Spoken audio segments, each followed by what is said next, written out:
Are we leaning towards a lockdown in the near future?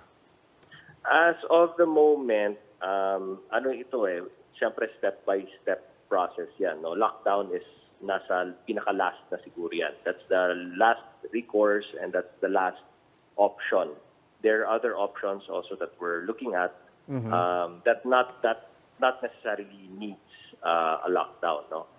Just a short of a limitation of movement lamang, and we saw that when we declared a suspension of classes. No? Yes. So right now, we're gonna discuss if whether or not we are going to extend the suspension of classes. So isang paraan din yan para to limit movements. No? If we know that there are at least 2.9 million students, K-12 students in Metro Manila. So that involves 2.9 million parents at the very least. So if we suspend classes, we sort of limit the movements in those communities. No? So that's one option.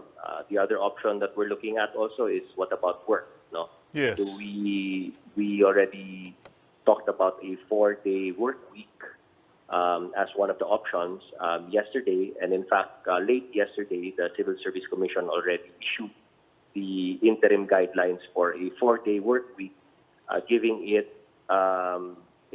up to the agencies to decide whether or not to implement a 4-day work week in their respective offices, no? And how extensive at sino-sino pa yung mga offices ang maapektuhan sa 4-day work week. Again, that's one way for us to limit movements kasi instead of exposing people to 5 days per week, we're limiting it to 4 days exposure per week. No? And now you know that, I guess it came out in the news that Senate now is being disinfected and Malacañang now is being disinfected. So obviously my meeting is not in Malacañang. Our meeting is somewhere else because Malacañang will be disinfected. So that also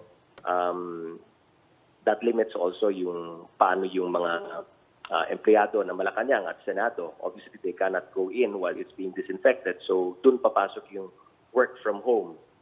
You also know that some of our secretaries have imposed on themselves a self-quarantine. So, they'll be working from home.